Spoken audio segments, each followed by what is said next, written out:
Hello, good morning, good morning, good morning, good morning po sa atin lahat, sa lahat ng gising, mga kaibigan.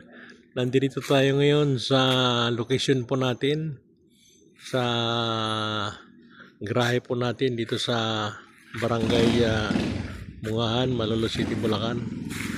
Okay, mga kaibigan, at ito po ay lalakad na po mamaya yung ating mga grupo kung saan ay magtatanong sa mga agency ng ating pong pamahalaan kung tama nga po ba itong mga sinasabi ng ating mga senador na merong mga anomalya at meron pong mga corruption na nangyayari sa kanilang mga tanggapan.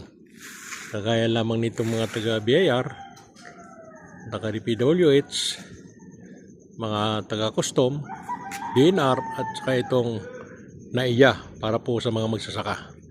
So ito po mga kaibigan ang atin pong tutukan kung saan ay malaman natin kung ano ang mga sagot nila sa mga ibang katanungan ng ating pong mga senator na kung saan ay mayroon silang panukala sa mga operation ng mga agency ng ating pong pamahalaan.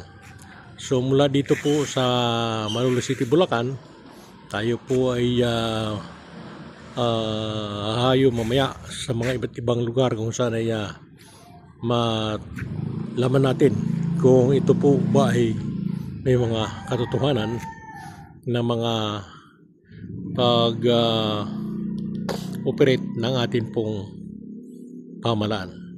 So hanggang dito na lamang po mga kaibigan at good morning po sa inyong lahat at tayo po ay magpapatuloy ng atin pong mga nalalaman kung saan ay ito'y sinasabi po natin na corruption daw ang kailangang dapat sugpuin dito sa ating bansang Pilipinas. Ngunit sa ating pong pag-oobserba ay marami po tayong mga katanungan kung saan ay depende kung paano nila sagutin yung mga aligasyon ng ating pong mga taong bayan. Maraming salamat po at magandang umaga sa inyong lahat.